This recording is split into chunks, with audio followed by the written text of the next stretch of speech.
President Trump, before he was elected, this has been a huge issue for him. Pretty simple. Girls play in girls' sports, boys play in boys' sports. Men play in men's sports, women play in women's sports. And he got to know a great young woman during that time named Riley Gaines, and we are all so proud and honored to have her here with us. Riley has been a champion nationally for this issue. Riley, please join us. Thank you. Thank you. Well, goodness gracious, it's an honor to be here, to stand beside, of course, Secretary McMahon, Attorney General Bondi, these amazingly brave athletes, Representative Libby.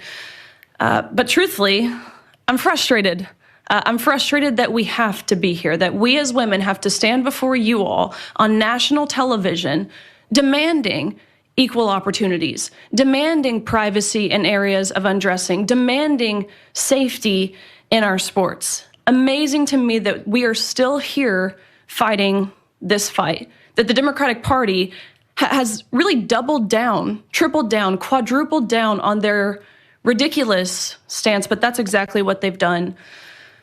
Let me tell you what sports has done in my life.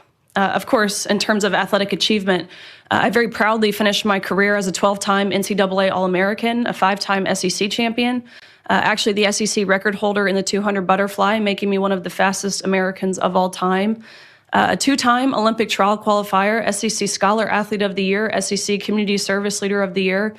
The list goes on, but again, just to really reiterate, it's a lifelong journey.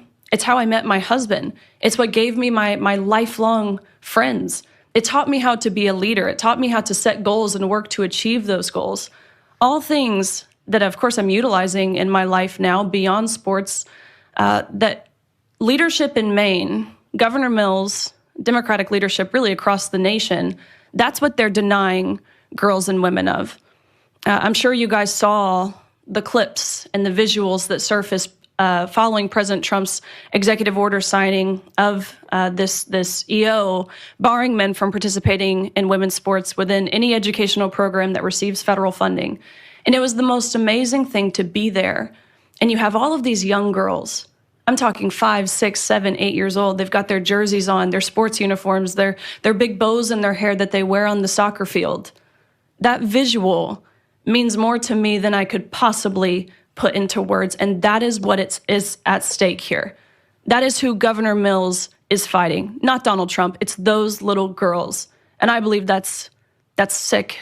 It's regressive is what it is. They do this under the guise of progress, indicating we are moving in the positive forward direction. No, what Governor Mills is doing, and again, Democratic governors across the nation, is deeply regressive and utterly misogynistic. Over the past 3 years, I've had the opportunity to speak to countless girls in Maine and again across the country, countless parents, coaches who all virtually say the same thing. Why wouldn't anyone protect my athlete? Why wouldn't anyone protect my daughter? Why wouldn't anyone protect me?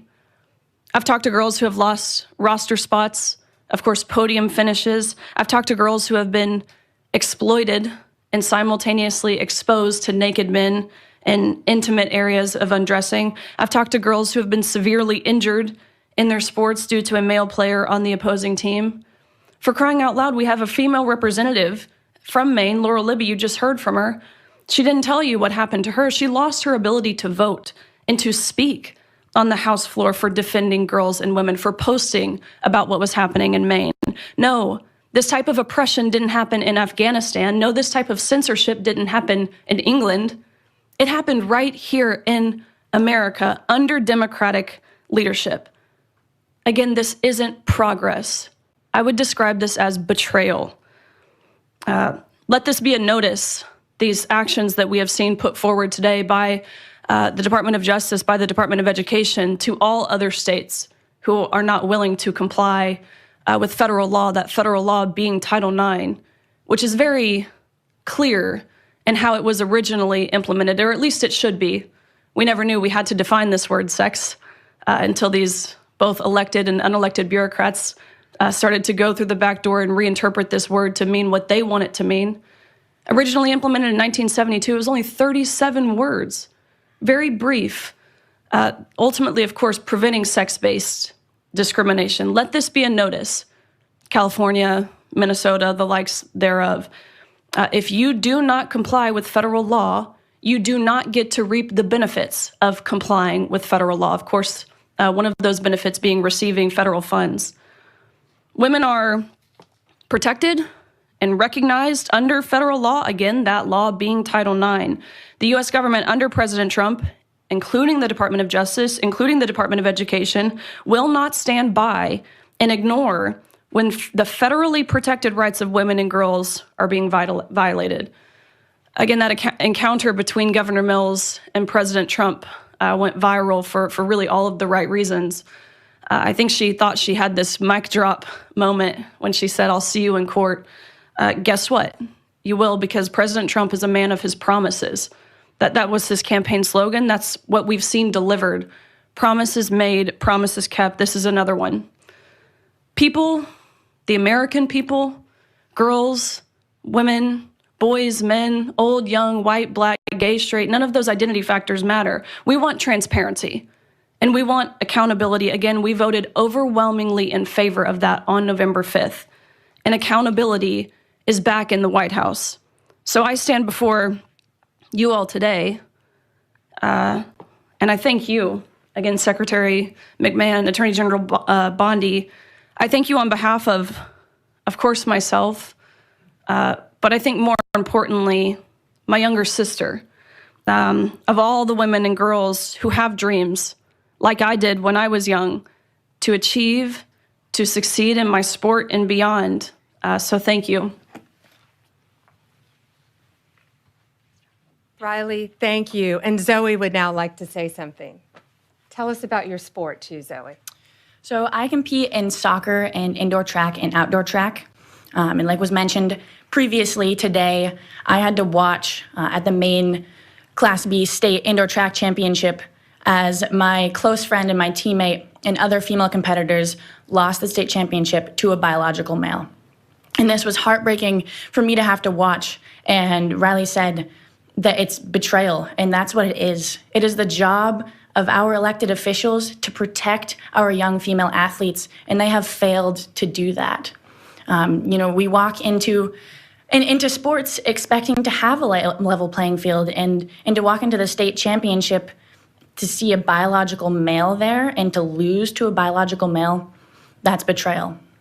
And so I am extremely grateful to AG Bondi for standing up for us when our elected officials aren't doing that. And on behalf of the girl athletes in Maine, I just want to say thank you all, and I look forward to having a level playing field back after this fight. So thank you. See how this can change not only the air in your home, but also your health. Introducing a revolutionary pocket-sized device that transforms. And Cassidy wants to say a few words.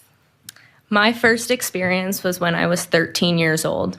I was going to change for gym, and I walked into the locker room, and there was a biological male there. From that point on, my junior year, I competed in Nordic skiing and lost to a biological male numerous of times. I am fighting this fight for generations to come. And the fact that our governor can look the women of our state in the eyes and say, "I'm not going to fight for you," is heartbreaking, and it's betrayal, like Riley said. I just want to thank all these women standing behind me and President Trump for fighting for us, because even though my own governor isn't fighting for me, I know there are people out there fighting for me. Thank you, Cassidy. It takes a lot for these young women to be standing up here saying this too. And again, I'm looking at their amazing parents in the front row who have supported them, who I've gotten to know, who are protecting them every step of the way and telling them that they have a voice to stand up for themselves and future generations of young women to come and many athletes.